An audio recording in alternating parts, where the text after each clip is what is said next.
ஓம் சாந்தி 13/3/2024 சாக்கார முரளியின் சாரம். இனிமையான குழந்தைகளே, முழு உலகத்தில் உங்களைப் போன்று கோடான கோடி பாக்கியசாலி மாணவர்கள் வேறு யாருமே இல்லை.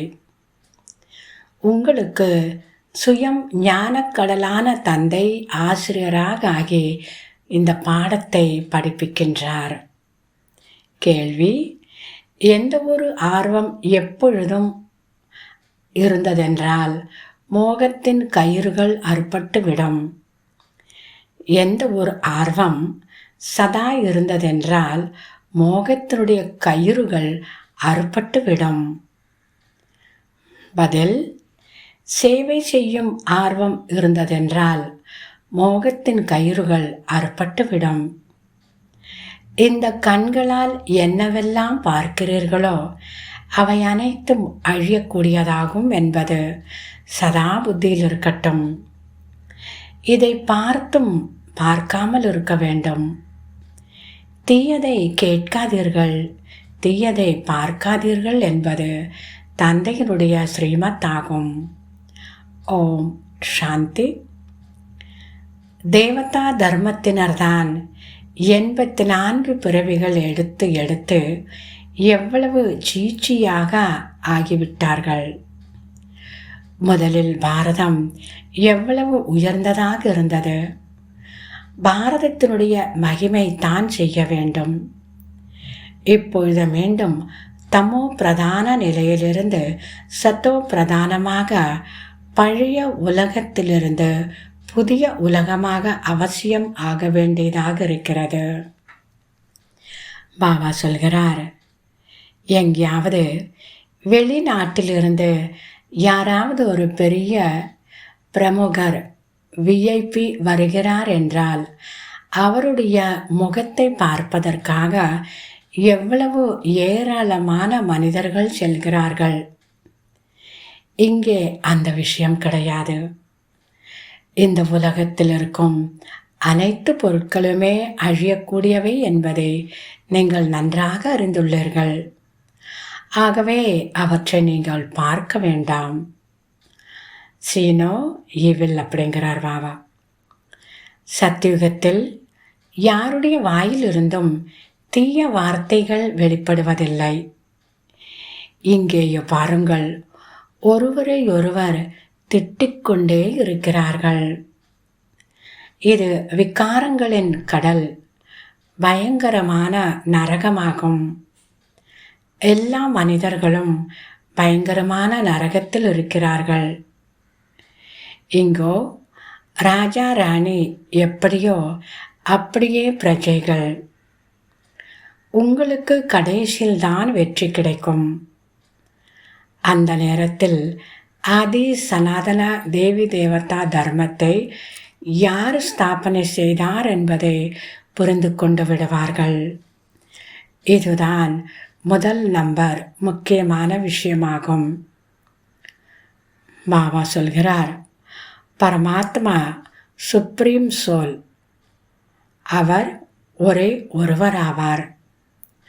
அவரே இப்பொழுது வந்து அனைவரையும் சுப்ரீம், அதாவது உயர்ந்தவர்களாக ஆக்குகிறார்.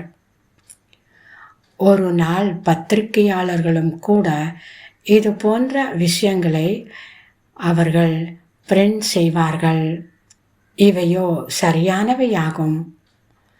இப்படி பிரிண்ட் செய்வார்கள். ஒரே ஒரு பரம்பிதா பரமாத்மாவை தவிர ராஜயோகத்தை வேறு யாரும் கற்பிக்க முடியாது. இது போன்ற விஷயங்களை கொட்டை எழுத்துக்களில் அச்சடிக்க வேண்டும். நல்லது. தாரணைக்கான முக்கிய சாரம். முதலாவது, சூரிய வம்ச ராஜ்தானியின் பரிசை பெற வேண்டும் என்றால் பாப் தாதாவின் பாராட்டுக்களை பெற வேண்டும். சேவை செய்து காண்பிக்க வேண்டும். மோகத்தின் கயிறுகளை துண்டித்து விட வேண்டும். இரண்டாவது, ஞானக்கடலான விதேகி அதாவது தேகமற்ற தந்தை அவரே வந்து படிப்பிக்க வருகிறார். எனவே தினமும் அவர் கற்றுத்தரக்கூடிய ஞான படிப்பை படிக்க வேண்டும். ஒரு நாள் கூட படிப்பை தவறவிடக்கூடாது. தந்தைக்கு சமமாக தேக உணர்விலிருந்து விடுபடுவதற்கான முயற்சி செய்ய வேண்டும். தந்தைக்கு சமானமாக விதேகி ஆவதற்கான முயற்சி செய்ய வேண்டும். இன்றைய வரதானம் தனது நடைமுறை வாழ்க்கையின் நிரூபணம் மூலம் அமைதி சக்தியின் சப்தத்தை பரப்பக்கூடிய விசேஷ சேவாதாரியாகுக. தனது நடைமுறை வாழ்க்கையின் நிரூபணத்தின் மூலம் அமைதி சக்தியின் சப்தத்தை பரப்பக்கூடிய விசேஷ சேவாதாரியாகுக. விளக்கம்: ஒவ்வொருவருக்கும் அமைதி சக்தியை அனுபவம் செய்ய வைப்பது என்பது விசேஷமான சேவையாகும். எப்படி விஞ்ஞான சக்தி பெயர் பெற்றதாக இருக்கிறதோ அதே போன்று அமைதி சக்தியும் கூட பெயர் பெற்றதாக ஆக வேண்டும். அனைவரின் வாயிலிருந்தும் சப்தம் வெளிவர வேண்டும். அமைதி சக்தி என்பது விஞ்ஞான சக்தியை விடவும் உயர்ந்ததாகும். அந்த நாளும் வரப்போகிறது. அமைதி சக்தியின் வெளிப்பாடு, அதாவது பாபாவின் பிரத்யக்ஷதா, அமைதி சக்தியின் நடைமுறை நிரூபணம் உங்கள் அனைவரின் வாழ்க்கை. ஒவ்வொருவரும் நடமாடும் போதும் சுற்றி வரும்போதும் அமைதியின் மாடலாக தென்பட வேண்டும். அப்போது விஞ்ஞானிகளின் பார்வையும் கூட அமைதியில் நிலைத்திருப்பவர்கள் மீது செல்லும். அப்படிப்பட்ட சேவை செய்யுங்கள். அப்போது விசேஷ சேவாதாரி என சொல்வார்கள். ஸ்லோகன்: சேவை மற்றும் ஸ்திதியின் சமநிலை வைப்பீர்கள் என்றால் அனைவரின் ஆசீர்வாதங்கள் கிடைத்து கொண்டே இருக்கும். சேவை மற்றும் ஸ்திதியின் சமநிலை வைப்பீர்கள் என்றால் அனைவரின் ஆசீர்வாதங்கள் கிடைத்து கொண்டே இருக்கும்.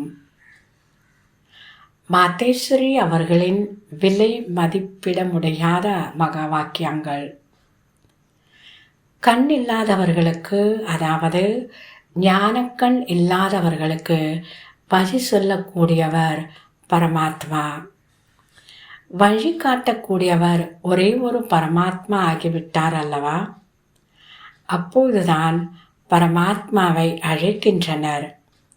மேலும் பிரபுவே வழிகாட்டுங்கள் என்று எந்த சமயம் கூறுகிறார்களோ அப்பொழுது அவசியம் மனிதர்களுக்கு வழிகாட்டுவதற்காக பரமாத்மா தானாகவே நிராகார ரூபத்திலிருந்து சாக்கார ரூபத்தில் அவசியம் வர வேண்டியதாக இருக்கும்.